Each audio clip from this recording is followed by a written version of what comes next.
All right, welcome to the Golf Coach Podcast, OD. How are you, brother? Oh, good. Thanks, mate. Yourself, Tone? Yeah, good, mate. Good, good. We just clarified that I can call him OD. I feel like we're best mates now. This is Mr. Ian O'Dwyer we're talking to. So how's things, mate? They're very well. They're very well, Tove. I'm excited to be talking to you.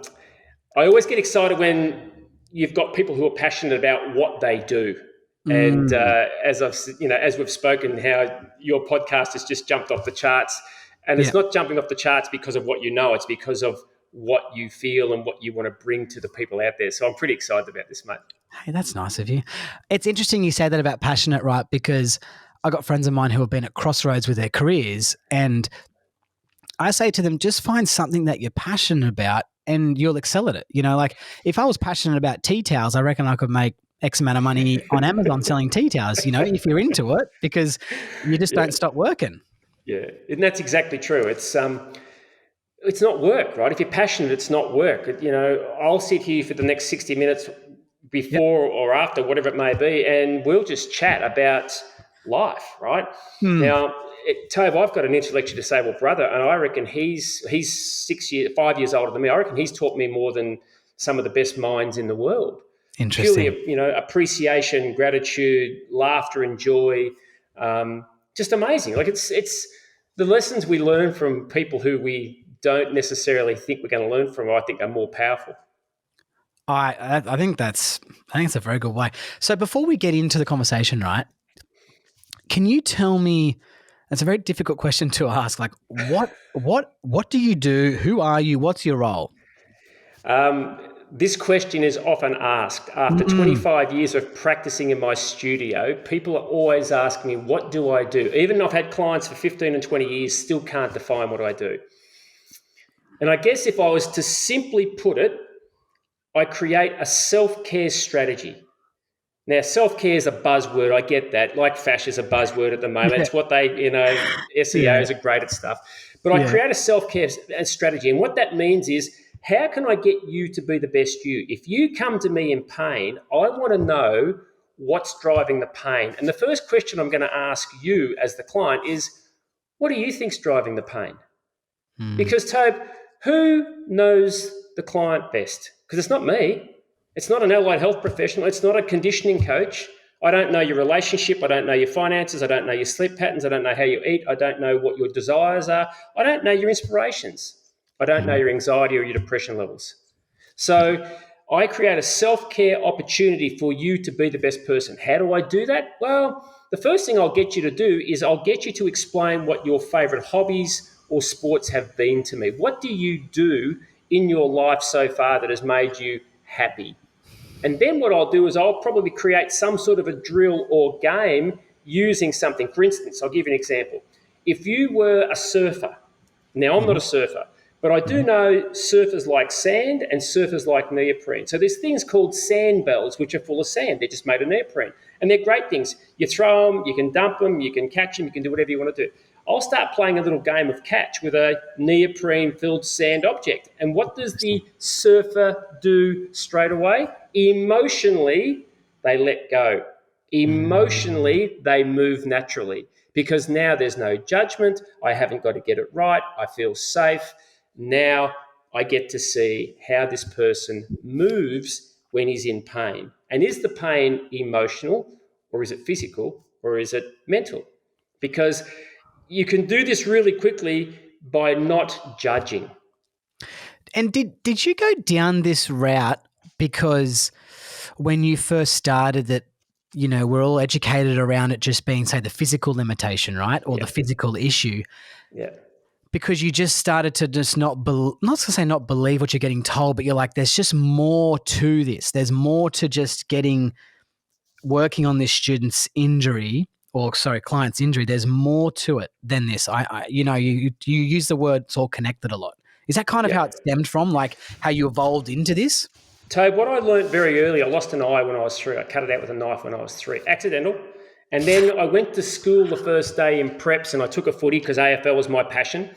And there's a kid in Form 1 who wanted my footy and wouldn't give it, and I wouldn't give it to him because, it was your footy. And he hit me in the eye and burst my eye. So I've never seen since I was 5.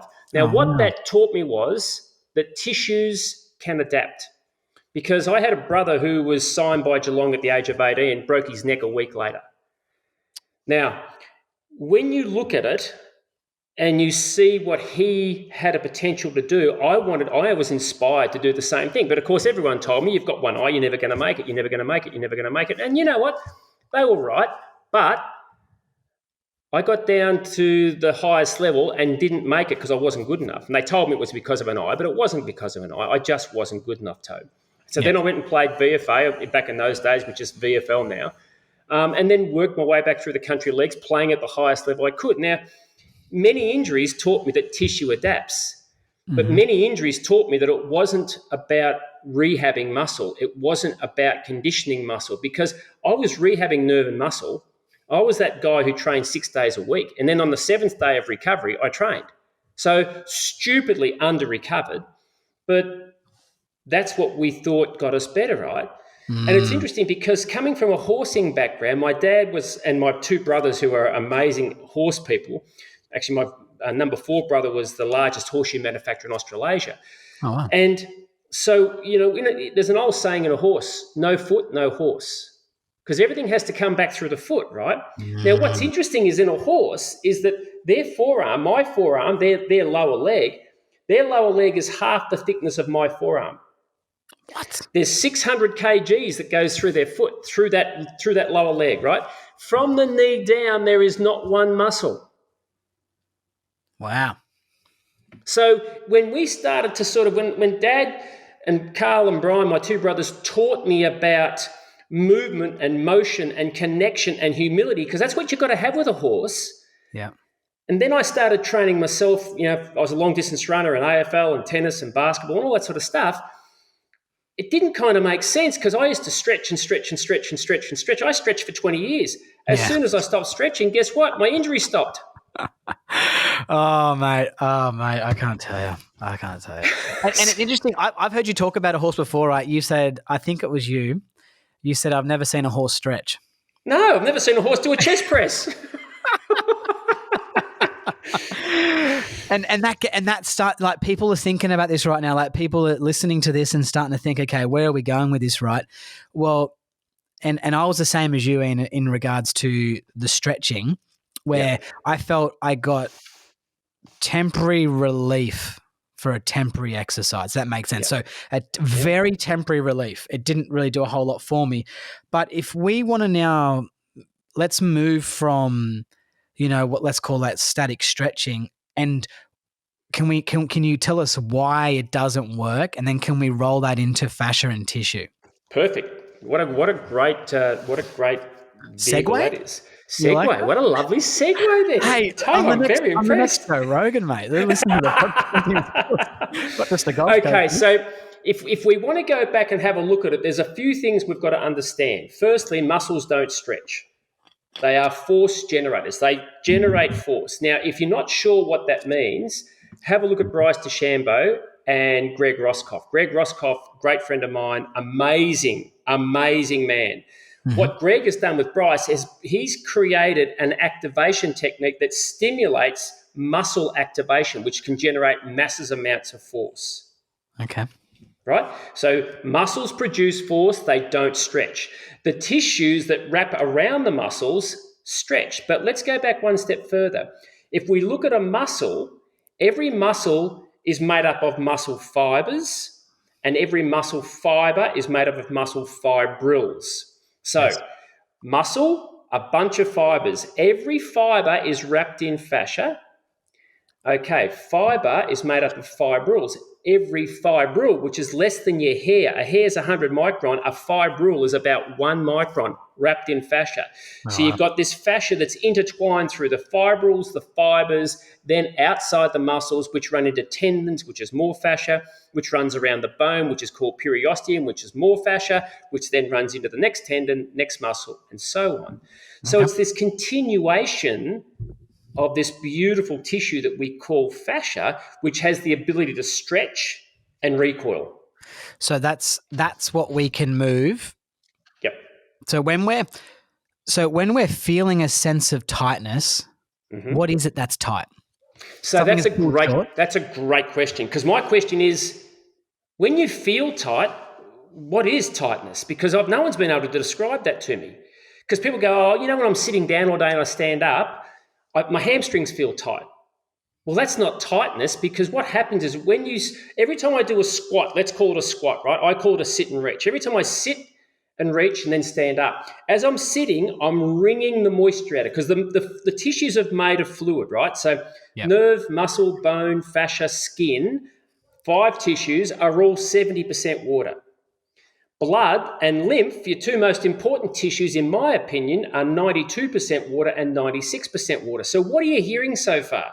You've got 7 tissues full Mm. of fluid, right? Yeah. So, every time I sit or I squat, I wring the tissues out. And every time I stand up, I suck the water back in. So, I've got this constant pumping effect of fluid that runs in through my tissues.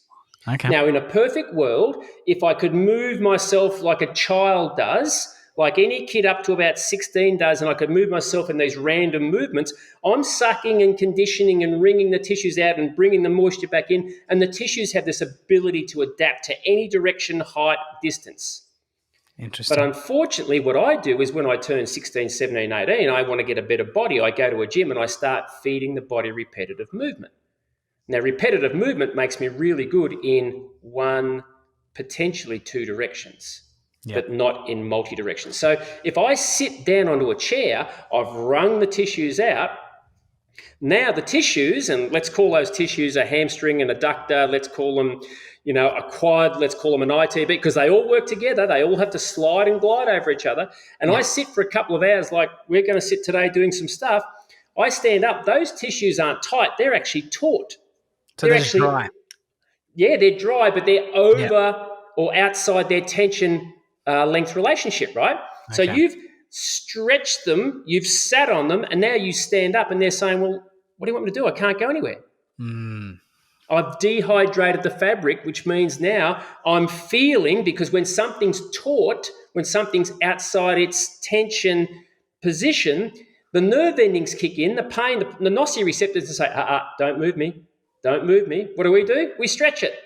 Yeah. And So it's when people, it's funny you say that, right? Because one of the things that kind of mind blew me a little bit was a very simple way of explaining it, and I think I got it from you guys, right? Because every time Ian's on a podcast, I listen in, right, or watch a video. But when something is have a feeling, a sensing of being tight, or like you were using that terminology around the tissue, yeah, it's been lengthened, right? So then yeah, people feel a sense of tightness in a certain area, like yeah, a hamstring, right? That's the one we can all relate to. yeah, And then they sit there and do hamstring stretches. correct. Like they're actually pulling the freaking thing tighter. Yeah. So When the sad part is, Toby, we've been told mm, that what they're feeling is tightness. So it's not the yeah, human okay. being's problem, right? Yeah. We've just been, and I'm not even blaming the professional. I'm just saying sometimes we've got to challenge the status quo. Sometimes we've got to ask ourselves, what's really going on there? Because if I did that to a horse and I tried to take the fabric even further, what do you think the horse is going to do to me? It's He's gonna kick probably going to shit. kick the guts out of me. Yeah. Yeah. Yeah. So I've got a choice to make. Did the horse enjoy that or did he not? Am I going to repeat that or am I not? Common Yeah. sense, right? Yeah. So when we start talking, okay, we're looking at understanding that if something is tight, maybe it's not tight, but it's taut. And if something's tight, maybe Yeah. that's not the area I need to go to. Maybe that's the symptom, not the problem.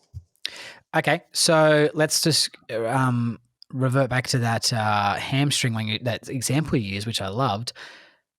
How do we treat it? Beautiful. What a great question. See, you ask all the best questions, mate. So what should we So, be treating? So we're all sitting down today. People listening yep, in probably doing some work, listening, yep, driving. yep, perfect. How do we treat So it? what we've got to understand is this: is that from a field soma perspective, from how we look at the tissues of the body, the human being, right? If we look at the structure of it, we would say we've got an ankle, 33 joints. We've got a knee, 1 joint. We've got a pelvis. As we get older, it's about 5 joints.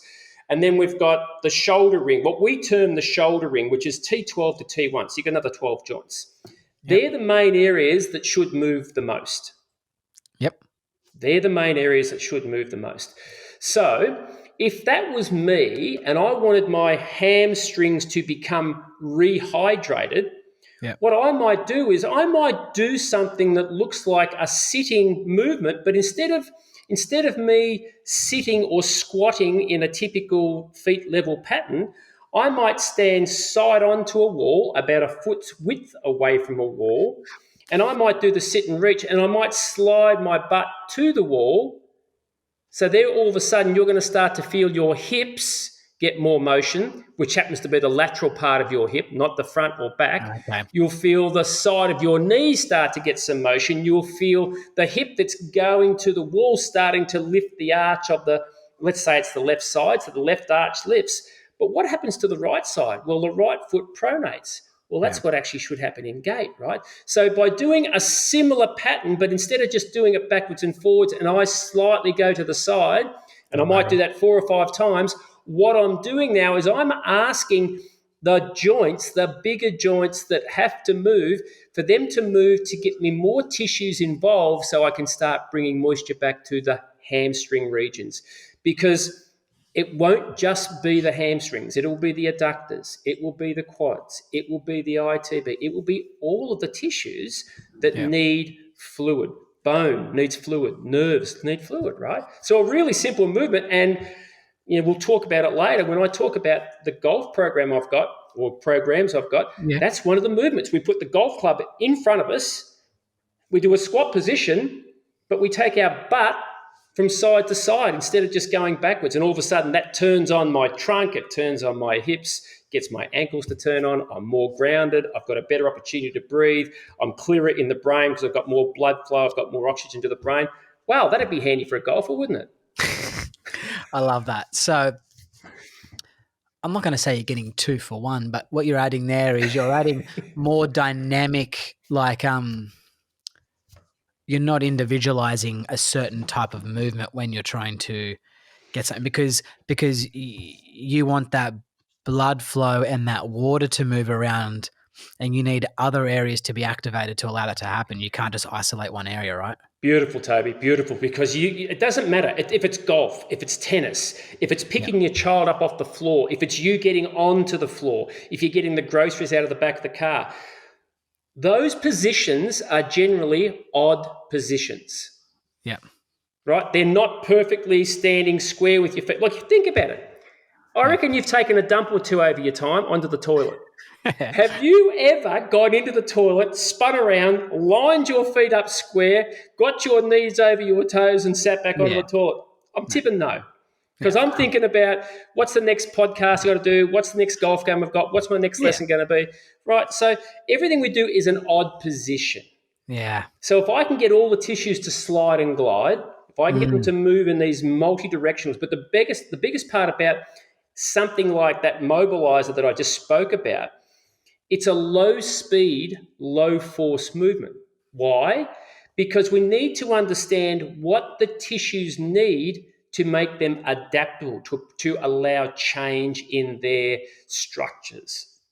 And I can tell you, forcing fascia, putting speed into it, putting force into it, it just stiffens it, which is great, but it's not great if you want to change the pattern.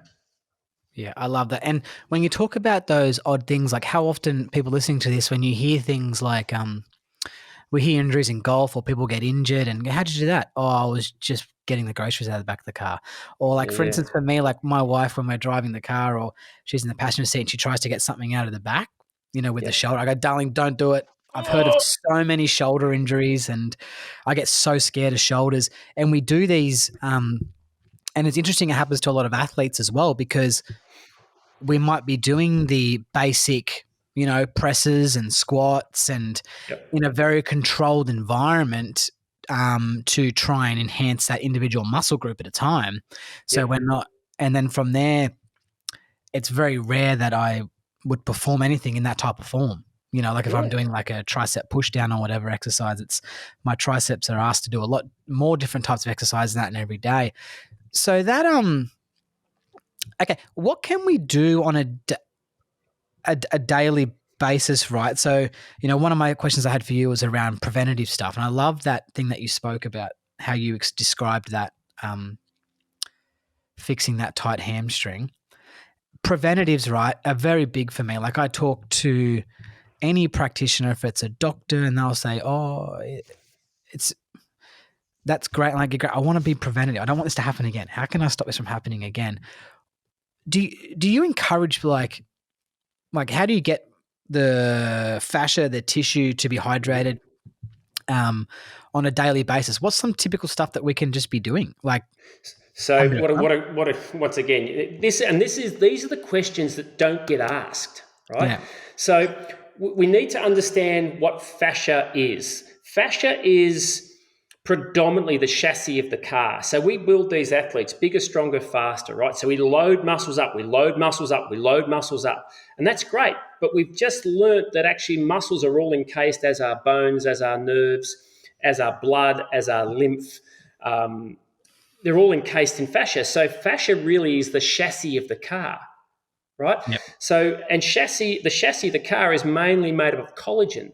So you've got 70% water and collagen. So the more I can feed the fascia, which is, as I said, made up of collagen, the more I can feed it different directional movement, the more I can feed it movement that allows it to move with rhythm and timing. So I'll give you an example. Lots of golfers come to me with lower back pain, yeah, right? And it's generally on the end of their swing. And the first thing I'll say to them, if they haven't got time to come in and see me, I've got no sessions or whatever. The first thing I'll say is, if they're a right-hander, swing left-handed and swing slow. 4-second breath in, 4-second breath out as you take that swing. And they go, yeah, but I'm a right-hander. I know. Swing in the opposite direction, swing with rhythm, swing slow, use your breath. yeah. Now, it's kind of funny, right? And even sometimes I'll take the golf club horizontal rather than letting them swing the golf club, just to actually that the motion, because what you've got to try and Mm, do is create gentle motion to ask the fascia to now start to move. Remember, one of the qualities of fascia is it stiffens under load. So as a golfer, that's perfect. Because if it stiffens, it means it passes force through it. It doesn't hang on to the force, it won't break. yeah. But if I want to manipulate it, change it, reset it, then it needs low speed, it needs low force. So I could do something as simple as think of a movement. Think of a movement that you've got to do as a golfer. If it's a putting and you're a left-handed putter, putt right-handed, but use your breath. Make sure you're in this nice position of a tall spine. You hinge at the hips, soft knees. Make sure, and maybe do it in bare feet, I would, make sure your big toe, little toe, heel are connected to the ground. Mm, Because now you're getting this minute rhythm and timing movement that the hands have to perform. Actually, the hands don't perform it, it comes from the feet. yeah. Most And golfers don't move well through the feet. oh, I'm a big barefoot guy. My wife, Mm. she's embarrassed by me, but I go barefoot everywhere. And even now in winter, I've been wearing like beanie barefoot out in Yeah, public. yeah. But what I'm hearing there as well is that if people who listen to this, if you train at the gym or you do some exercises, is that, let's just talk about my back, right? So my lats, or my left side of my obliques, my left lat, my left side of my oblique is, I would, to put a measurement on it, I would say 180% to 200% stronger than my other side, nearly. If I did it because of the movements through my follow through position Yeah, of course it is. through there. It has to decelerate your golf club. Yeah, and what I'm hearing you say there around about the fascia and swinging the opposite way, it's like, not only, if you just input a line straight down my back, I've got very different fascia and tissue qualities on each side of my spine, right? And by moving in the opposite direction, we're allowing them to become a little bit more connected, I guess, and to release, right? So you think about it. Your bicipital groove, which is, for those people listening, it's if I stuck my fingers under my left arm near my armpit, you'd find where the bicep and the tricep sort of come in. The bicipital groove is where the latissimus dorsi attaches into, right? Now that left latissimus dorsi runs down through your lower back. There's a big lump of tissue there called the thoracolumbar fascia. It runs down through your right glute, so it crosses your back, right? So your right glute runs down through your vastus lateralis, down into your subpatellar tendon. Now, if you've got a situation where you basically your fib head, your lateral fib head of your right knee is what is working with your left bicipital groove, your left humerus, there's Yes. a pretty big connection, right? That's on the posterior Mm, side and that's on the anterior side.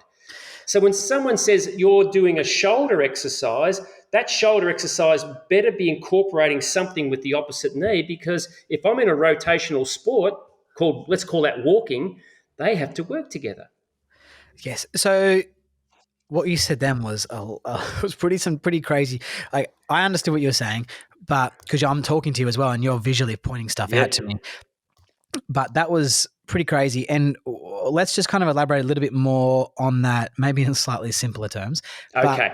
what I mean by that is that I've heard the term fascia lines within the Yep. body. So when people Yep. listen to this, they probably would have seen some, you know, holistic people out there or some crazy videos or gone to get some help when they've had a certain pain in a knee and the person Yep. can trigger it through Yep. a Shoulder or trap whatever. release or something, Yep. you know. Yep. From what you're saying, so yeah. So do you want to kind of elaborate a little bit more on Yep. those lines and maybe Yep. just yeah, So there's what we now know is through dissection of the body, and there's a guy called Thomas Myers that I've done a lot of work with. Thomas is based over in Maine in the States. Great guy. We've worked together for years. And he, through dissection, has dissected 14 different lines in the body. yep, And those lines can start from the back of the neck, run down through the front of your neck, down through your sternalis, front of your chest, through your abdominals, down to your pubis, up to your front bones of your pelvis, down through your kneecap, down through the front of your toes. That's one line. There's 14 lines of them, right? So yep, some are front and back, some are diagonal. Most are rotational. Most have the ability to rotate us. So okay, these lines, really, how I see them are just maps. So if someone has a left shoulder problem, you can go, okay, if you've got a left shoulder problem, let's follow that map down and see how you move down through the pelvis, down through the butt, down. Because, how many times have you been told you've got weak glutes? yeah, Right? My question would be, hang on, if I feel the right glute and I feel the left glute, do they feel different in size? Nah. Huh. Okay. Can you sit into a chair and stand up? Yeah. Okay. So they're not weak, but they may not communicate well multidirectionally, yeah, because they yeah. haven't been given that information, which is funny because we're I agree. golfers or I tennis agree. players or basketballers or Aussie rules, whatever sport you are, everything's rotational. Mm, But the biggest yeah, thing about it is what you'll generally find with people who have poor glute activation or not great communication is they'll be butt grippers. yeah, okay, They'll have the underlying tissues, not the glutes, the stuff that's underlying, they're overactivated, a bit like a dimmer switch. So instead of the switch being on, so if I got someone who's listening to this to sit in your seat and squeeze your butt as tight as possible.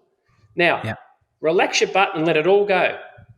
Now go and put 20% of that activation back into your butt. And you can feel it when you sit quite distinctly, right? Most people who play sport have that 20% activation happening without them even knowing all the time. yeah, yeah, And that's what now creates a sequencing problem with the back of the pelvis. yeah. Make your glutes stronger. Sorry, the glute that we actually need to get stronger is probably in the sideways motion, and most people don't go there. What's that? Your gluteus medius? Is that what it's called? The So outside of you've your got glute? glute med, you've got, I just call it lateral hip, Yeah, because that's lateral. what it Yeah, really is. yeah, If we look at the pelvis and there's 97, 98, 96 muscles, they can't even agree on how many muscles there are in the pelvis. But if yeah, you look at the pelvis, mate, and you say, well, I've got a back problem. Well, hang on. The pelvis can move 120 degrees, yeah, in many directions. And then you've got 5 vertebrae that move 3 degrees. So your L1 to L5 move 3 degrees. So you've got 15 degrees of movement compared to 120 degrees of movement. If my pelvis moves well in all directions, my back doesn't have to move. It just follows the pelvis. yeah. Yeah, it's the hub, isn't it? It's the hub. It's the Yeah, crossroads of the body, right? So yeah, it's kind of cool, Toad, because, when we go to it and, we talk about elbows. Well, elbows are just your knees, right? Your hand's your foot, your elbow's your knee, your shoulder's yeah, your hip. Same thing, right? So if your shoulder's governed by what happens in this T12 to T1, what Phil Somer would term as the shoulder ring. Now, we call it a ring because there's nerve, muscle, bone, fascia, skin, lymph, and blood that have to pass through this ring. Every ring has to do that. And in fact, if I put my finger in the center of my chest, there's blood vessels that go all the way around and they'll come back to the center of my chest. So the center of my chest is actually the front of my back. Yes. And yet, Toby, if I don't open the front of my chest up, not by stretching, if my bones don't move, and there's a lot of allied health professionals out there who don't believe bones move, what I'm telling people is if you don't believe bones move, you better have a look at your calcaneus, which is your heel bone, because when you walk, it has to go sideways with every step. Bones move, and if bones don't move, that's when joints get compressed. If joints get compressed, that's when we get pain. Yes. Yes. Yes. Yes. And talking about those chest exercises there and opening up the chest, the diaphragm and whatever Yep. you want to call it, is to me, and I've shared about this a few times on this, my two biggest things that have helped me this year is I always got told, being a golfer, that it's, your hip flexors are tight, your hip flexors are tight. But what I actually found out was my whole lower abdominal region was actually quite Restricted. restricted. And as Yeah. soon as I tell everyone this, right? Because I'm just feel like I've just found this like magic pill. I get on my gym ball over there and I Yep. just lay back and kind of hold and have my Yep. legs hanging off. And Yep. every time I do that, my lower back pain goes away. Go on. Every time. And I Yep. feel 2 inches taller. And trust me, when you're 5'8", you need them all. But that being number one, and number Yep. two, my having internally kind of looking shoulders all the time from work and desk work and golfing and looking down and Yep. just spending a lot of my time opening up my chest region Yeah. has released my neck. Hugely, right? It's been Remember crazy. what I said? I spoke about that superficial front line that started from the back of the neck and came down through your sternalis, through the front of your chest, right? Yeah. That runs down to your toes. So if you said to your clients, if you said to a listener, all I want you to do is stand up now, have even weight distribution on both feet. I want you to choose a hip that you would like to mobilize the front of it. Let's call it the left hip. So, Yeah. what you're going to do is, I want you to take a step forward with your right foot. Now, that step will be comfortable. Take it forward a little bit more, maybe 2 or 3 inches more. And what you're going to do is you're going to straighten the back leg. So your Yeah. back leg is straight, your back foot is looking straight ahead, your front knee is just bent, like you're just taking a step, it's just easy, and you're stationary, right? Now, I can do two things. I could take my hands from chest height and I could gently rock my hips forward. And when I say rock them forward, I'm talking about tension, Toby. So if I'm in that, what I call a split stance position, I Mm. can guarantee most people are going to feel tension in the calf of the left leg, the leg that's back, or they're going to feel tension in the left front of hip. Most of it's going to be calf because most people are jammed in that lower extremity, right? They're dehydrated. So if I got that person to just gently take their hips forward, and they'll only probably go forward not even an inch, because I want to take it from tension to increased tension and then back again. And people struggle with this because it's so small, right? They Yeah. go, well, Okay. how can this make a difference? Remembering, I'm not trying to stretch, I'm trying to hydrate the tissues so it can Mm. move. Mm. Now, I could do that for 5 or 6 times, and then I could take both hands up and reach above my head. Not reach back. I don't want to arch my back. Yeah. I just want to reach up. Now, Yeah. that is going to open up your ankle, your knee, your pelvis, your chest, and that's in one direction. You could take your arms in different directions and change lots and lots of things. And we can, if you're interested, we can set up some stuff that these guys can access after this podcast and they can Yeah. try. So, I love that. And I want to move on to some questions now. But lastly on that, what you kind of triggered on my brain a little bit there was, when I'll often get off the chair and just do like, I call them just squats. You call them sit and reach or something. reaches. Yeah, yeah. Reaches. And in my mind, I've used the term that I'm activating them and that to make them turn back on. But what you're telling me is that I'm essentially hydrating them. So, Tobe, think about this. And this is where, as I said, I stretched for 25 years, right? And I got nothing but injuries. So I had to search for something. I found out that fascia, Robert Schlepp many years ago said way back in 2003, fascia has the ability to be really strong like a warrior or really bendy like a temple dancer. In other words, you've got this ability to bend and touch your toes and put your tongue on your nose and hyperextend at your elbows. Now, when people see me, they go, well, you're obviously a warrior, you're strong. No, I'm a temple dancer. I'm bendy. My fascial tissue doesn't need stretching. I stretched for 25 or 20 years. Yeah. And what happened? I got injured. Yeah. Because what happens is in the fascia, these little cells called fibroblasts, which are like gardeners, right? They clean the garden up. So any fascia that's been damaged from food or exercise or whatever, they lay down new fascia. My fascia hasn't got as many of those cells as the warrior would have. So warriors, even though they're stiffer, heal quicker. Mm. So stretching was breaking my tissue down, which was compromising my joints, which was then creating problems. Yeah. So what it means now is to get back to is, okay, we need to understand what the tissues need. So fascial mobilizers are slow or low speed, low force movements that create fluid responses. But what's interesting is those fluid responses hydrate the tissues, which hydrates the ability for the brain to recognize what's going on. So therefore now the neural response, the mechanoreceptors in the fascia and the nerves, are now starting to activate the muscles. So yes, I'm creating a fluid response. Yes, I'm creating a neural response. I'm turning tissues on. So I'm creating stability, but I'm also creating mobility. How cool is that? Yeah. One Yeah, I movement love that. does all three things. And I love that. I love that. And some people think that stretching is relaxing, but it's actually a stress on the body, isn't it? Yeah, it can be. Yeah. It's a And stress on the body. so you think about recovery, Tobe, like the big, everyone's talking mindset, everyone's talking ice, everyone's talking, Yeah, let's move into that. uh, everyone's talking stretches, everyone's talking mobilization, everyone's talking, whatever they're talking, yoga, Pilates, all the other stuff they're talking. When you come to my studio and you're going to go and play golf, or you're going to walk down the street and get some groceries, don't you need strength, stability, mobility, power, positivity, clear mind, decision making, confidence, self-esteem, independence? Don't you need all that stuff? Yeah.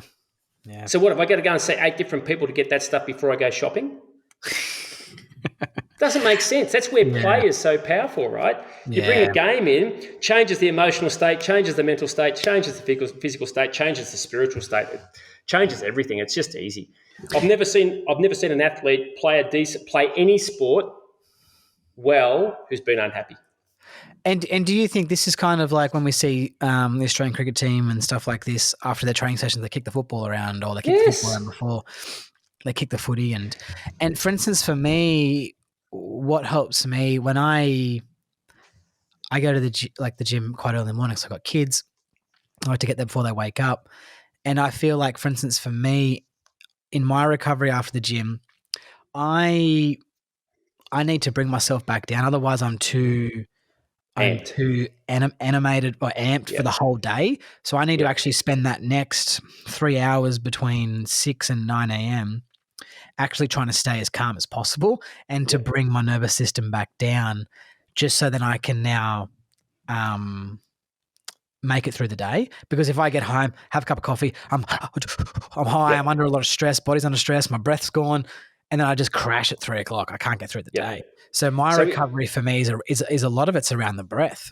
Absolutely. And I was going to say, Toby, the interesting thing is we've got 250 million nerve endings in the body, of which 50 are in muscle, 200 million are in fascia.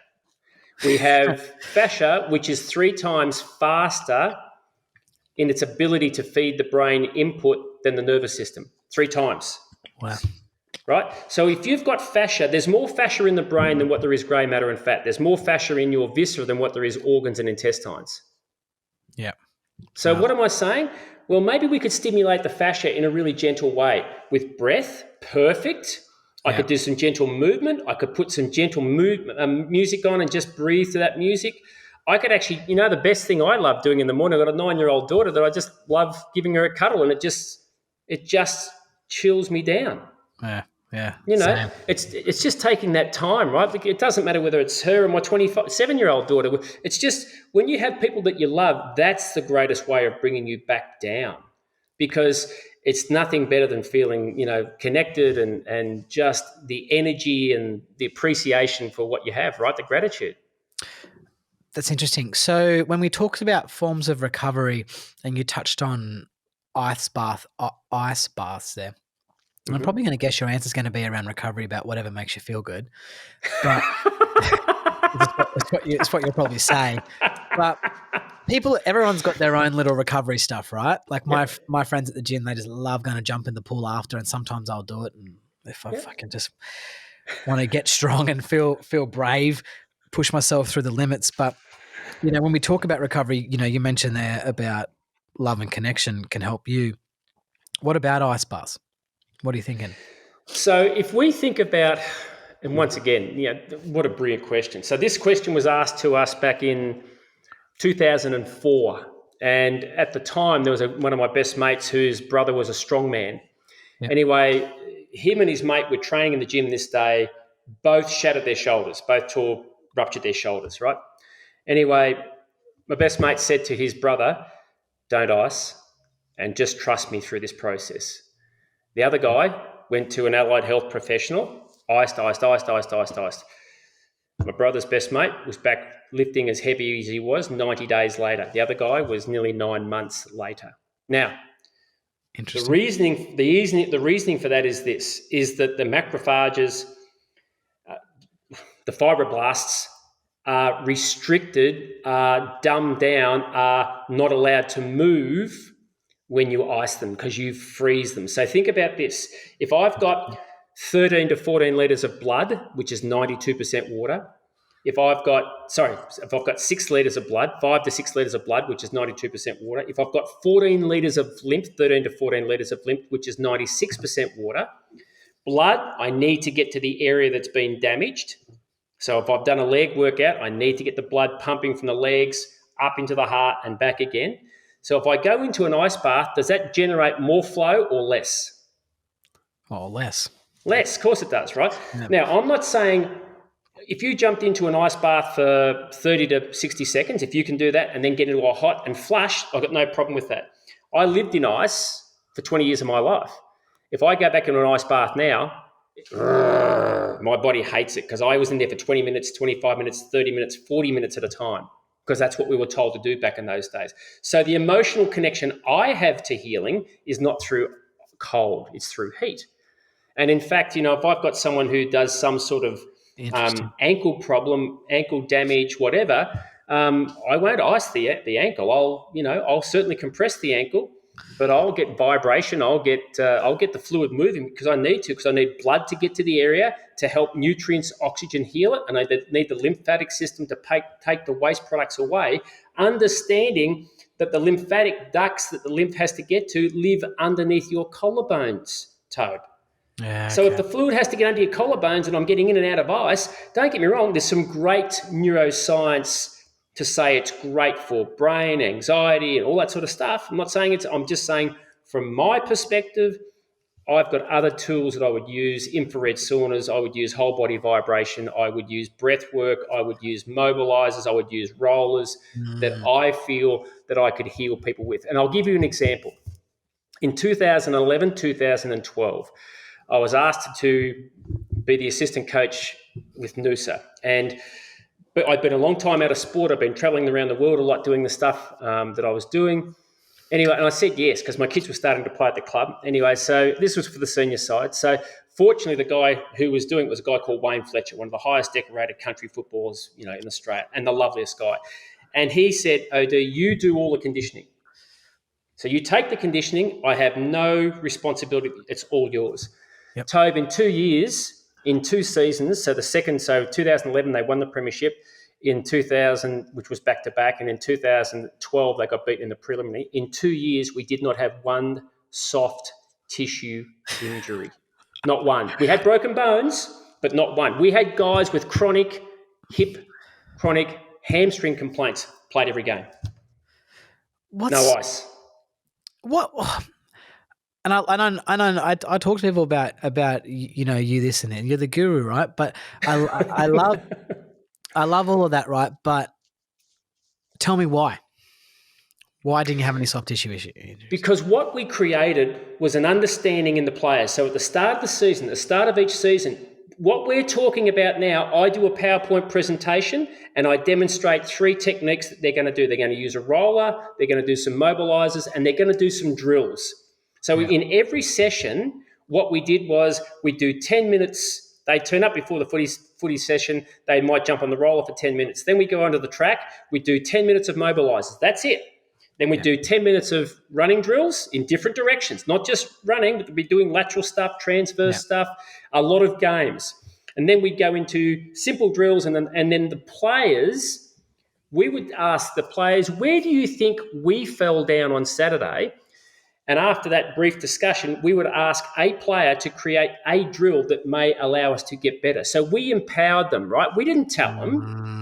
I Mm, can't be out there with the golfer who's about to hit the ball and he's in a PGA Open and he's on the 18th hole and he just needs to make the green. yeah. So I've got to empower them. What am I going to do? What's my ritual? What's my feeling? Am I grounded? Am I breathing? Now don't think. Let's take the mind out of it because the subconscious is going to allow me to go back into a pattern, and this is what I know I can do. Bang. Yeah. Yeah. Right? So we empowered them with techniques. Now, they were techniques that were different. And Tobe, I use a roller on the bony sections. So I use a roller on the sternum. I use a roller. Now, everyone has said, no, don't. But we now know that the bone is 70% water. We now know the periosteum, the fascia that wraps around the bone, has some of the most important mechanoreceptors. And if we change that bony structure, it actually changes the nervous system and settles it. It de-stresses the body. Wow. Yeah. And what I like about what you said there about the players is I've heard you use the term before about like emotion, physical, spiritual, it's all Yeah. connected, right? Like even that side of it all. And you're empowering them, boosting them up mentally, boosting them up spiritually, making them feel good. And at the same time, they're performing an exercise that they created themselves. They feel part of, connected, and they're doing something that their mind actually probably wants them to do as well. Yes. So Yeah. not working against, like, I don't want to do these fucking burpees. It's like, I actually want to do this because I create this exercise. It's fun. It's new. Yeah. And that's going to avoid injury as well. Correct. So I got some dot points and stuff I want to talk to you about. Golfers, right? We have elbow pain, right? Yep. And you touched on there about it's just another knee joint, which just fucking blew my mind. But elbow pain, and my answer to this when people ask me is one of my simple answers is that when you do something excessively, you're going to get pain. Yep. Right? If a person's throwing darts for 10 hours a day, they're probably going to get a sore right elbow. Correct. When my wife works at the desk, when she get a sore wrist, from working with the mouse. And that's always kind of been my little answer is that something's happened. I'm not an expert in this field, but you've done something a lot, you're going to get pain, right? Yep. How can we avoid elbow injuries in golf, and how can we then recover elbow injuries? Perfect. What a great question. Beautiful question. Elbows are probably one of the most frustrating injuries because you've got, a situation where there's not much, like all joints, there's not much space there. We've got to keep space. We've got to keep the tissue moving. And if most people say it's my right arm, and you can see me, but if I took my left hand and my left fingers and I put it on the top of my right elbow, my right forearm, you would feel how tender that is. Yes. Rubbing that, if I run my finger, right? So that just tells you that tissue is quite stuck. Now, if I had my right hand's just resting on my desk as it is, but if I put my right hand against the wall so that my right hand, my wrist is almost 90 degrees and I started doing the same thing, that's going to help the tissue in the elbow get space. But hang on, we haven't finished. The big key is going to be the lateral rib cage and the front of the rib cage, because if I'm getting a shoulder The shoulder recognizes 16,000 positions. 16,000. Not six, 16,000, right? Oh, fucking hell. So if the shoulder recognizes 16,000 positions and it is governed by what happens across the front of the chest and into the lateral rib cage, if I can get that rib cage just to lift and open, not by arching my back, but just to lift and open, and there's rolling techniques that we can use to do that. There's breathing techniques, there's mobilizers, but it's a matter of understanding the elbow isn't the problem. It's being screwed because one of the 16,000 or a few of the 16,000 positions the shoulder should be able to get into, they can't because of the position of the rib cage. And that rib cage talks directly to the hips. So if it's my right arm, so let's say it's my left arm. It's right-handed golfer. It's the lead. It'll generally be the lead arm for a golfer. Yep. So Yep. left or right. Yeah. Yeah. So if it's your lead arm, I'm a natural left-hander, but because of my eye, if I do play golf, I've got to play right-handed irons, left-handed woods, because the woods give me more space away from the ball that I haven't got to move my head. But with the irons, I move my head too much, so I've got to come back with right-handed. That's okay. Wow. I'm shit at golf anyway. Anyway, but the good thing about it is, so if it's my right elbow, the biggest thing I'm going to say is, okay, what's happening through my right rib cage? What happens through my diaphragm, breathing? What happens through my left hip? And if I stuck my fingers inside my left hip, that's probably going to be fairly tender. And if I went down and put my fingers into the inside of my left adductor thigh region, I'll guarantee you that's pretty tender. Now, just so happens, the crease of your groin, big lymph node. Width of your fingers above your knee, big lymph node. So that tells you straight away your thigh, which is a big anchor for your shoulders, if the fluid's not moving, I'm going to have a problem with tissue tension.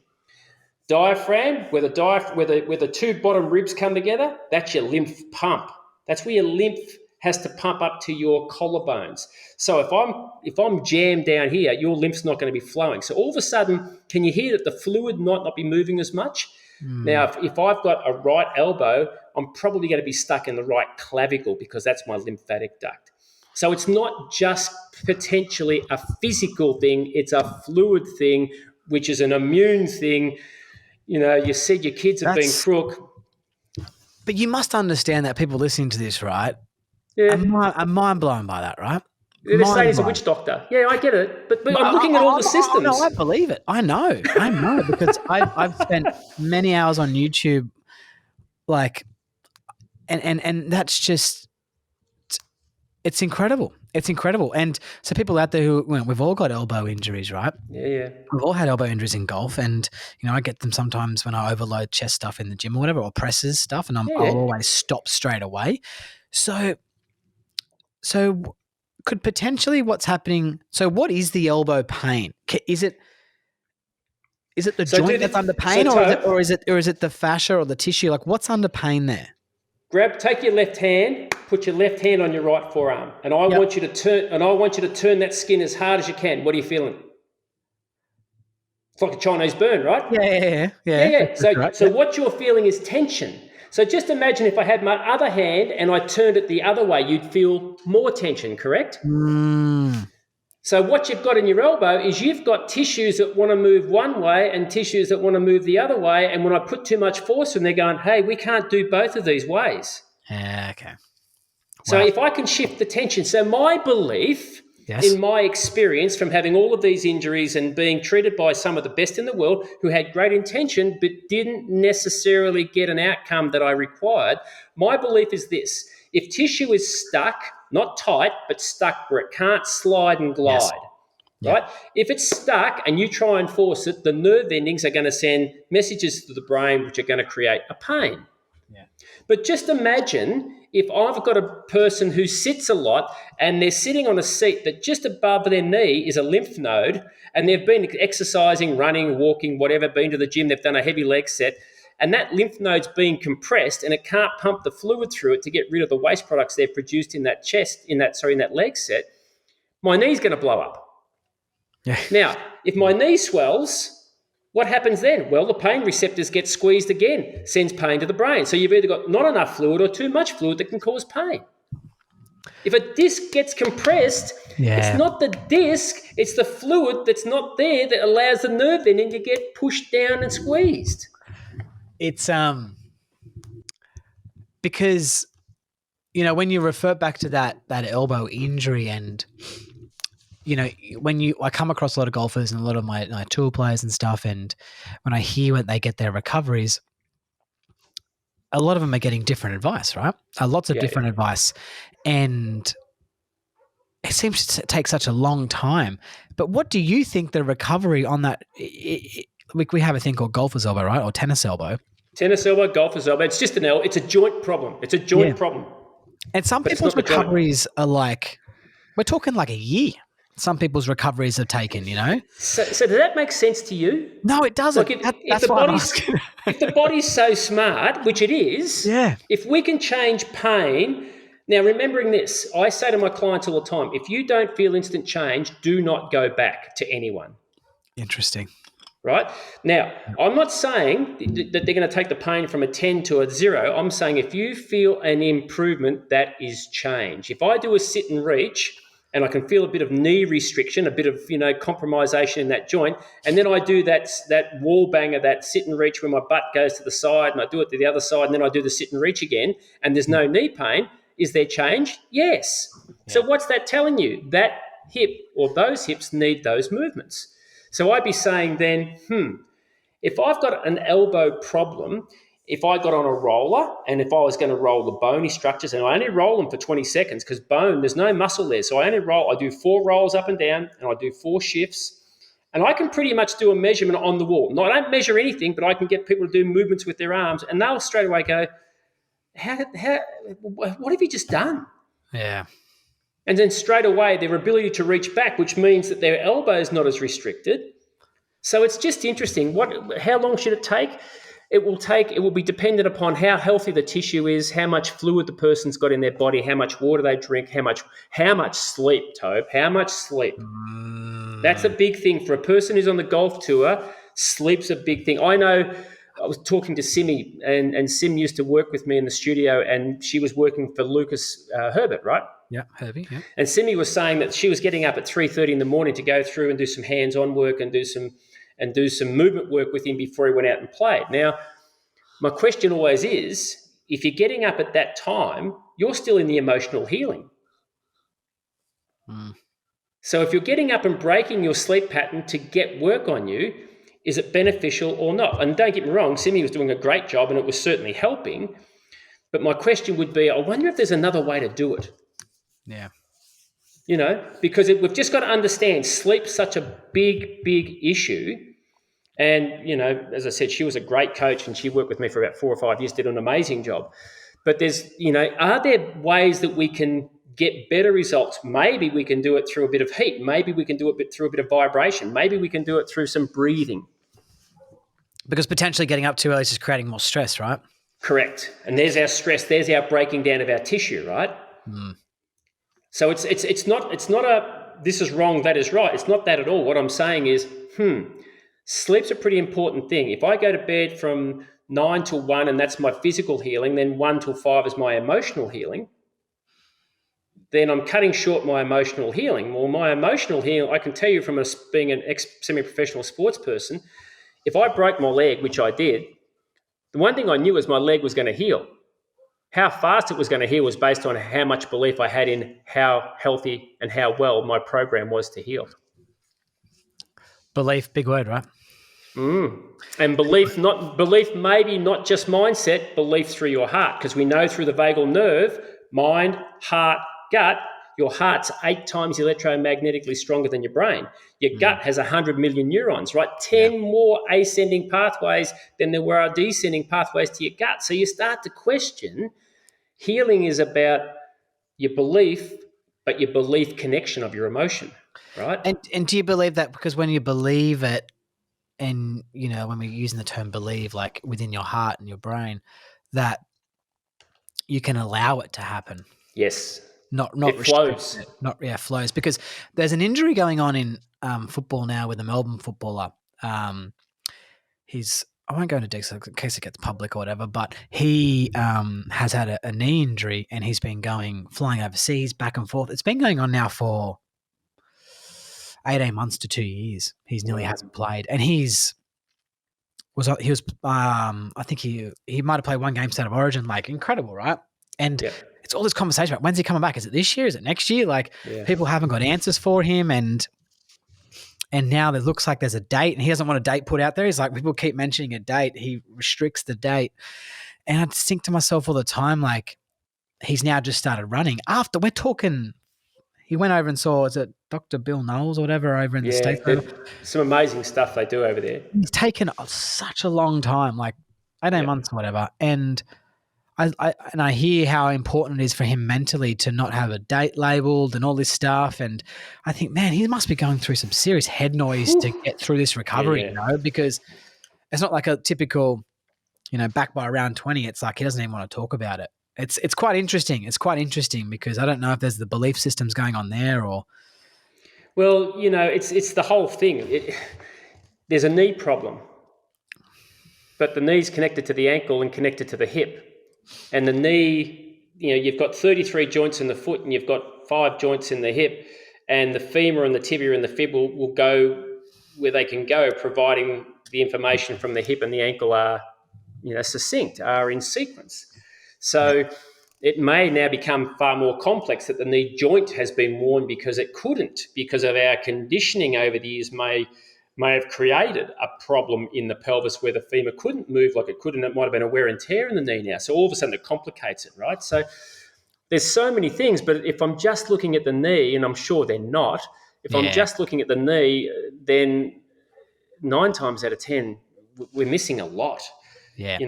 Yeah. Lymphatically, 10 times out of 10. 10 times out of 10. Yeah. Tell me, can you explain to me what inflammation is? Great question. Everything we do in the body provides inflammation, right? So think about, there's a waste product. So I go and turn my key on in my car. Petrol goes into the motor. Well, it used to when you had petrol motors. Petrol goes into the motor, the ignition fires, the petrol explodes, it creates a combustion, and away it goes. It creates an energy which then allows the motor to run, right? But then there's something that comes out the back of the car called exhaust fumes. Yeah. Right? So everything we do that provides energy always has some type of waste associated with, right? So you've got food creates a waste. Sleep will create a waste because your sleep's getting the stuff out. Exercise creates a big amount of waste. Emotional, environmental stress will create a waste. Repetitive movement will create a waste. So anytime we're under any sort of environmental stress, there's a waste product produced. Yep. So how does that waste product get excreted out? Well, the lymphatic system, which pumps from the feet and the hands, remember the hands, through the elbow, through the shoulder, to the lymphatic ducts, which sit under our collarbones. So we've got this lymph that has to come through the entirety of the body from the ground up, and it has to go all the way up to the collarbones to get out. So we've got areas. So we've got an area on the inside of the ankle. We've got an area about 3 or 4 inches, 100 mil above the back of the knee. We've got an area in the crease of the groin. 70% of your lymph is in your gut. You've got a lymphatic pump, and then you've got lymphatic nodes. Now, the brain has to drain as much as the body does. That's important, right? So if these clavicles don't move, inflammation will be prevalent. If those lymphatic nodes can't pump, inflammation will be prevalent. And you'll generally see, I used to have a lot of people come to me who were athletes, and they'd always be carrying a body fat, and they just couldn't lose the body fat. And it was interesting because when we started to focus on not so much their strength, but their movement and stimulating the areas where the lymph nodes were, their body fat would drop quite quickly. Interesting, because you hear about that. Umbilical, huge. You hear a lot of lymph node kind of exercises and releases. People are doing lots of those kind of self-massages as well. Yeah. So but that's what inflammation is. Yep. Okay, great. Simply put, I'm not an inflammation specialist, but all I know is, mate, we create stress, we create inflammation. Now, you use the term a lot before we get into online golf programs, right? You talk about water and hydration a lot, and we got a water filter in the house. You know, whenever we travel, we always make sure we're taking gallons of water with us, or, Yeah, yeah, whenever I go anywhere, I always got to make sure there's good water there before we can go. yep. Um, can can you explain to us the importance of good water?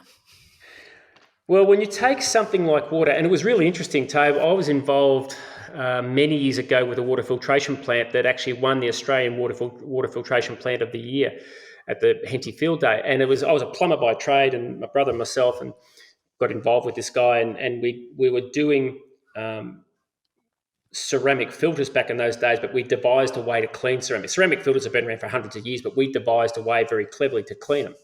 And Yep. we were down to 0.2 microns. So it was kidney dialysis machines, robotics. Wow. That's how the quality of water, right?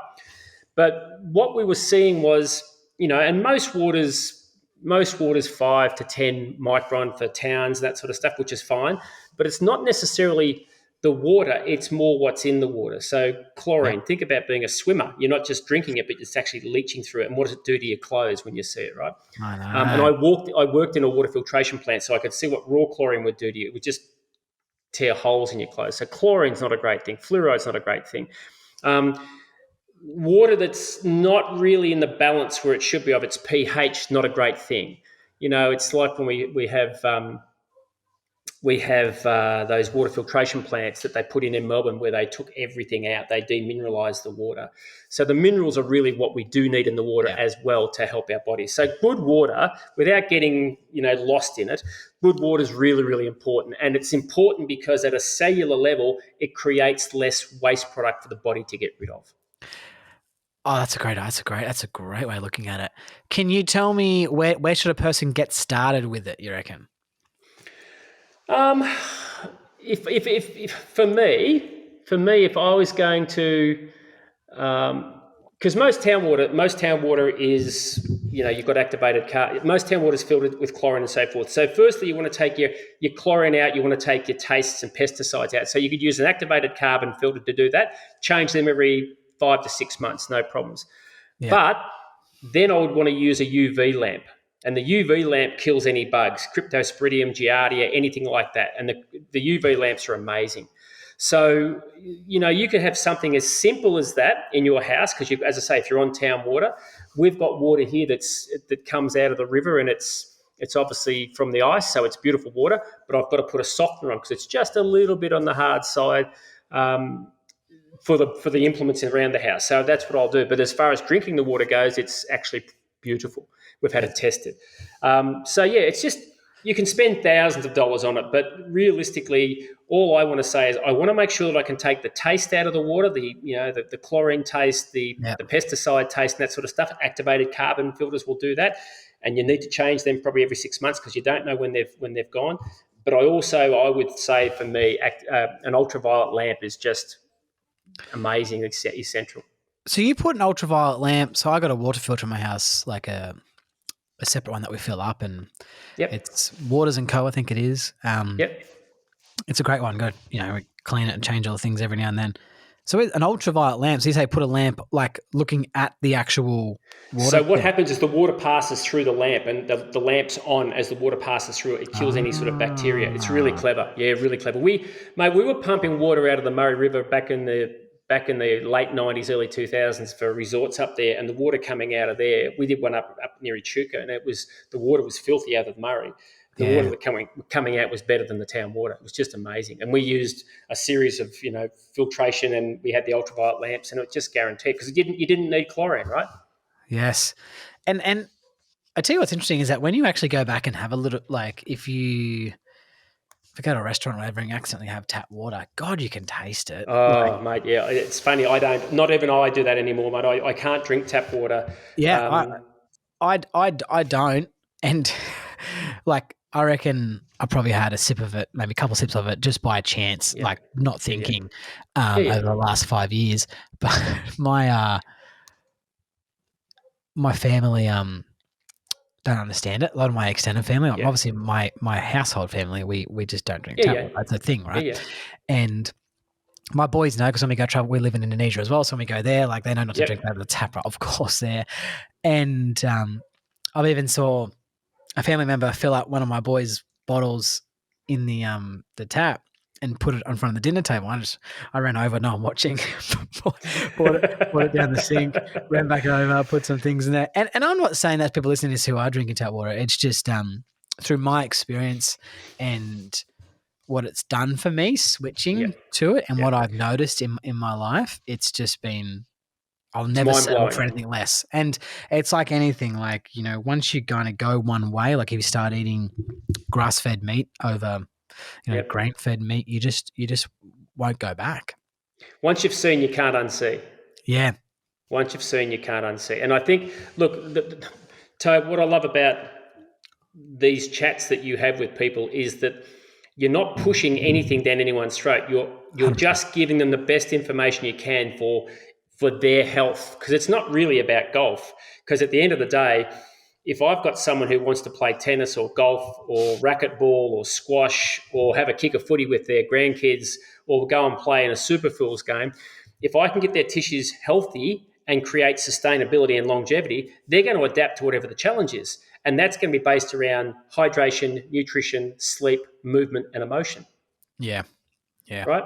So we've talked about all of those today and the importance of it. And if we can get 4 out of 5 of those pretty much on the money, we're going to have a pretty good life. But if we Yeah. get 1 out of 5, I can tell you right now, you're going to get colds and flus. You are going to get degeneration. You are going to get pain. You're going to get all sorts of things. If someone comes in with pain, my very first question is, how much water do you drink? Yeah. It's And it's you think about and they years. put their bottle of Coke down next to you. Oh yeah, I know. But you think about the years gone by, mate. The pro old golfers, like some of the golf courses were just horrid, weren't they? With pesticides and so forth for the Yes. big. So, and that's all changed, thankfully.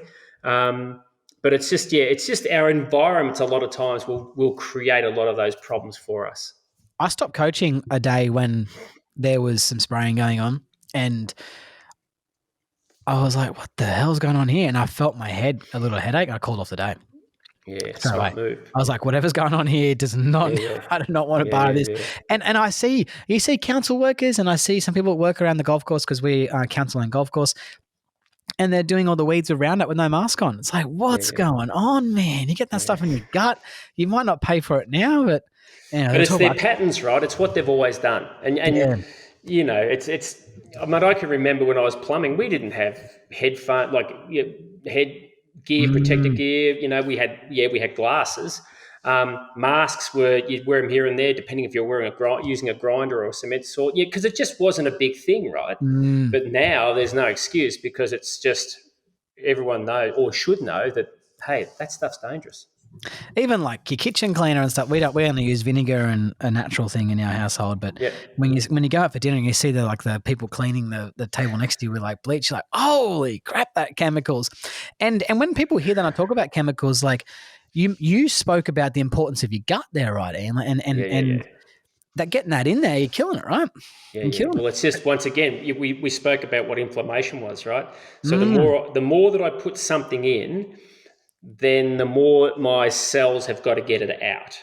Love that. And a lot of times, and I know from, I've too much traveling, Tobe, that I got a blood condition that I'm still working on, and they found high copper levels. Now, being a plumber, what do you expect? So, and Uh, it's interesting. So, it's not that the traveling was the problem; it was that I'd weakened my immune system, and then traveling for 20 years, 100,000 miles a year, not ideal, and not getting enough recovery. Funnily, how I was speaking about recovery when I was doing a lot of that stuff. yeah, I know. So now you practice, mate. You practice what you preach because you get these conditions to make you better at what you do. Yeah, and it's all through learnt experience, and It's all through. we'll look back at something that we're doing today in 10 years' time and go, I can't believe I was doing that 10 years. Hey, tell me before we get into it, and I'm gonna actually, yes, the online golf programs you got because I'm really interested, and I'm doing some study now with a German 3D motion capture thing, which I'm really excited about, and I Yep. always want to making sure I'm doing something. I'm going to do yours next. Yep. Tell me about it. What is it? So the biggest thing I find is people want to be the best they can be at whatever they're doing. If they're going to play golf, you don't want to go out and hit balls and lose them. You don't want to break clubs. You want to have a reasonable round. So You know, Yes. mate, I'm like you. I've coached Olympic athletes. I've coached kids with learning disabilities. But at the end of the day, everyone wants to move well. And if I'm playing something that's supposed to give me joy and happiness, and I'm coming off there with, wrist pain, knee pain, elbow pain, back pain, I'm not going to enjoy it. So, like always, for me, it's like, okay, I want to create something that allows people to be able to have a quick 10-minute, do these three exercises. Yeah. Do these three exercises. So, what I've done is I've gone golf prep at the clubhouse, golf prep at the driving range, golf prep at the pitch and putt, and golf prep before you leave home. So if you have got time to do 35 minutes, you can use a roller. They're all videos. It's just easy to follow. It's all in sequence. Do this, do this, do this. Do both sides. If you feel one side's more restricted, repeat it on that side, right? On the golf course ones or the pitch and putt ones, they're 10 minutes. It's a 10-minute exercise regime. And what they are mobilizers using a golf club, maybe in the air or maybe grounded, doesn't matter. But they're exercises that you will relate to that will improve your stability, your mobility. It will improve your vitality. It will improve your decision making. It will improve your striking of the ball because you are now connecting the entirety of the human being to be at the best it can for that game they're going to play. Yeah. I love that. And these types of movements, they're kind of what you spoke about before. Like, I think you used the term mobilizer, but Yep. they're movements, right? And they're low speed, low force. Yeah. Right. So the movement, the position you get into, that's the key. Then the motion is just gentle. It's all about breathing and gentle, right? And you're using a golf club. So emotionally, if you're a golfer using a golf club, you know that it's for your golf. Yeah. Yeah. Right. I like that. I like that. And what I also like about that as well is that using those terms of gentle, flow and Low movement. speed, low Because, force. We talk about speed and force with golf all the time, don't yeah. we, mate? I hate that chat. People, I had a guy the other day. I just don't believe that speed. I think it's just a big brand. Anyways, people listening to this know that I don't. It's a believe in it. buzzword, right? That's all it Yeah. is, Tobe. It's a Yeah. buzzword. It's the same as fascia. It's the same as recovery. It's the same as, like, there's all these words that people use now. And if we can just understand, if I can set up you in a position that when you go to strike the ball, when you go into your backswing and you go to strike the ball, that all the work's been done. If I Yeah. can get there, now I can finish off. Yeah. And yeah, and we're getting his body ready. It's the one thing that I heard, like, when John Rahm goes to tournaments, the first thing that their main priority is just getting the body ready first, and they do all Yeah. their like testing and movements and stuff, so they can actually optimize their performance. But what Yeah. I like what you're saying about those types of gentle words as well is that a lot of the time when us men are running to the golf course, we're running from work, or we're running away from, not running away, but running from like hanging out with the kids or kids sport, and we sprint to the Yeah. golf Yeah. course. Yep. We smash a Mars bar, we smash some a Gatorade or whatever. We're under a lot of stress. Our body's undergoing. We've gotten the clubs, have carried over one shoulder. We're not in a real flow state as yet. We're still kind of a bit under Wound up. stress and wound up. Yeah. So this can kind of also just bring you into it. Where Unravels you. a lot of people are getting to the golf course and doing this like speed stick training and all this stuff and going crazy when, trying to get that body all pumped up. And what you're saying is we need to get it into more of a flow state. Yeah. And it's Yeah, I interesting, like mate, isn't that. it? I like that. Lift heavy, run fast, stretch hard. I haven't stretched in 30 years. Yeah. Haven't stretched in 30 years. Now, it was funny when Lucas first came to the studio, right? And it was quite funny because his coach brought him in and he'd just come back from the States. And I'll never forget, like, Lucas is, I think, 21 or 20, whatever it may have been. And anyway, he had a problem with his swing at that stage. And his coach starts to tell me, and I said, look, Dom, you sit over there and let me just have a look at it. Because I said, I don't know nothing about golf. I'm not a golfer, right? I just get motion. I can see motion. So just let me have a look. Yep, no problems at all. So he goes through a swing, goes through 3 or 4 swings. And I said, okay, your right ankle's jammed up. And he looked at me as if to say, you what? I've just come back from the States working with these guys. What do you mean my right ankle's... I said, look, I don't know what they saw or didn't see. All I can see is your right ankle's jammed up. Yeah. And I could see Dom sitting there smiling. So anyway, go down to the back wall of the studio. We do 2 mobilizers. We come back. I get him to swing again. And Dom goes, I've been trying to change that back swing for 6 months and you've changed it in 2 minutes. and it's and it's that hard thing, right? Because you're going, well, how come they didn't see it? Yeah. Yeah. Sometimes not knowing the game is blissful. It's just looking at the motion. And you know what though, and it's so interesting you say that because Dom would say this too. Like I talk to Dom as much as I can, right? Yeah, I actually messaged him this morning. He is that we now look at things like that too as golf coaches who have been around for a long time. yeah, You know, I'll often look at a golf swing and I'll close my eyes, like, and I'm trying to before I would explain it. Like you see movement, mass, yeah. flow. You know, the center of mass movement. You see rotation. You kind of understand what's going on in the ground, and you're not looking at a golf swing now. You're looking at things that are causing, and it gets a little bit crazy when I start to explain that to some of my coaches who I help coach that you're seeing a golf swing. I'm seeing a lot more. And I don't mean that in a real like No. way. I've That's been just studying motion. it for a long time and I Yeah. can see that. Like my first thought is like what you said there about the right ankle is I might say something's not happening and then like I'll see something. It's not that something's wrong. It's like something's not happening.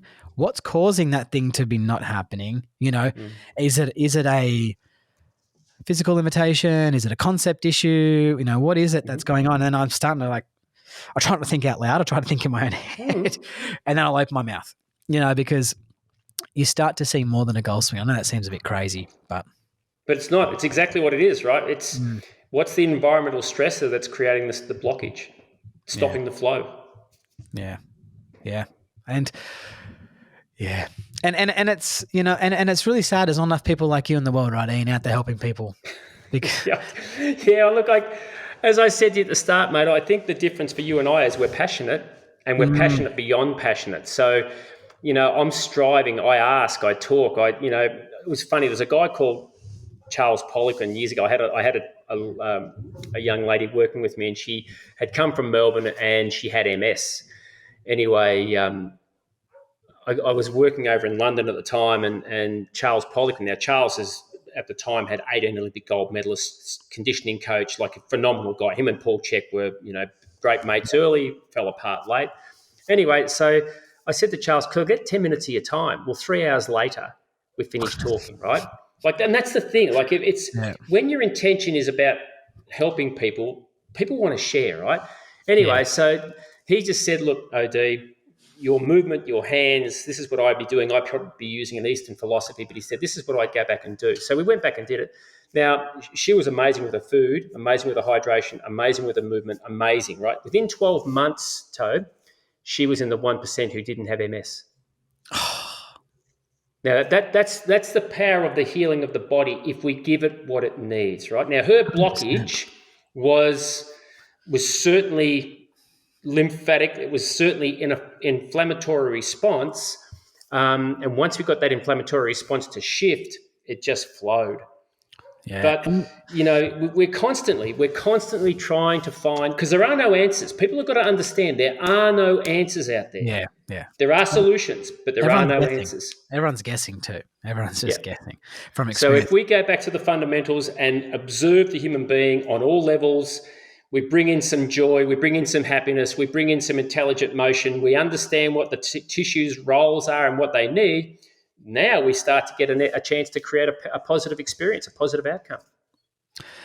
Yeah, I love that. And it's like you bring it back to what you said before about asking questions, and if you're not getting you're not getting an answer, not an answer, sorry, but if you're not getting a change happen to your recovery that you're Correct. going through, then Yeah. just go ask. And I say that a lot too. Like if you're not seeing any results in golf, just go see someone else. And if someone can't kind of show you a case study of a similar of yourself, like if I have Yeah. someone come to me, I'll say, you know what, I had XYZ, 3.5 months ago. This is their golf swing. This is what their golf swing looks like now. Yeah. I think you're in the same category as them. We can do this. It's Yeah. just going to take time. Beautiful. But I think what you've done, and you talk about passion, right? But you are very truthful to yourself. So you're not kind of settling for less and keeping your head in the sand. Essentially, it's like when you see some forms of uh, help out there, and they're doing the same treatment to fix multiple different types of issues. And Yeah, it's like yeah, it's like surely they must understand that what they're doing is they're just running through the motions. yeah, You know what I mean? yeah. And it's Anyways, you know it's interesting, mate, because what fills my heart with joy is seeing a smile on someone's face. And I had a guy who he was an exercise phys, and he spent his 100 hours with me for his exercise phys practical. Anyway, in his thesis that he had to write, he said, I've never seen or worked in a place where every person who walked out of that studio had a smile on their face. yeah, yeah, And that was, I was really proud when I read that. Like he said, I want you to read this. And I thought, wow, because that's what, if there's a smile on their face, you've connected, which is the most important thing. yeah, You've created a positive experience. yeah, But number three, you've generally empowered them to understand that they control them, not me. yeah. And that's really cool. I love that. I love that. All right, tell me, have you got? I'll put all your stuff down below, the social media channels, and where they can catch you. Your direct link to your online golf programs. I'm also going to Yep. mention that at the start as well. I'm going to record a separate intro for you. And are you open for in-person stuff? I know you're in New Zealand now. Yes. Yeah. Yeah. Well, what's happening at the moment, Tobe, is that I'm in that transition phase. So I'm in New Zealand, but I get back to Australia every 4 weeks. So I've been working up on the Sunshine Coast because I've got a client base up there who I can't give to anyone because what I do is different, right? Yeah. So I'm happy to go back and see them. I'm happy to do face to face. I don't care whether it's here or in New Zealand or Yeah. in Australia. I'm open to that. Now that the world's opening back up, I will be getting back over to the States and the UK and so forth to do, my immersions and that sort of stuff, because that's what's powerful. When people can learn how they can do this themselves. But yeah, I still do Zoom, face to face Zoom as well. So Yeah. whatever people need, we can do. It's quite simple. I love that. And it's interesting to talk about that immersions and coaching. And I'm looking at moving some of my coaching into, I coach coaches, and I'm going to start doing it as a collective, just so I can get to them all at once. You know what I mean? And I Yeah, don't yeah, mean that yeah, in yeah, a, in yeah, a, yeah. in a rational way, but to try and help more people Yes. at the same time. I think that's key, right? That's going to Well, really it's help. it's it's funny. The immersions were designed initially for health professionals, but now I'm seeing more non-health professionals come to the immersions because they're fighting the problem that they're going to get treatment and it's not working. So how do I self-care, right? How do Yeah. I get tissue management? So that's what I'm really, really happy now that we can actually provide those solutions, and it's all done in a video format. It's all professionally done. I'm really, really happy with it. Yeah, so it's great. Unreal. Mate, and that stuff takes a bit of time to prepare, right? Like God, it that takes stuff, time. and like I haven't got that time to. I don't mean Oh, it in a mate. bad way, but like that time it's hard to, It is you're up hard. all night doing that stuff. You're up It all is night. hard. And it was funny. We did, 18 months ago, we did 4 days straight of filming. It was just me, 4 days. And it was just exercise, exercise, exercise, exercise. And it's funny because my IT guy is a really cool guy. He's a good producer, which I really loved. He was really Yeah. interested in it. But um, it's amazing how much it takes out of you when you have to put that much energy into 4 days of filming. When there's two or three of you, it's fine. But when it's only you, wow. One of my best mates is he's a YouTube guy. He's got one of the biggest golf instructional YouTube channels in the world. And I did some filming with him. Like every time he comes near me, he's like, "Oh, we're doing these 4 videos. We're doing these 4 videos, and we're doing them in Bali. We're going to the Philippines, doing them here." Anyways, it's tiring. It's Like tiring. all my stuff that I'll post is like documentation of my day, where his stuff's all pre-planned and getting in front of the camera and talking. Mate, it is like a couple of and hours of it, and it takes it out of you.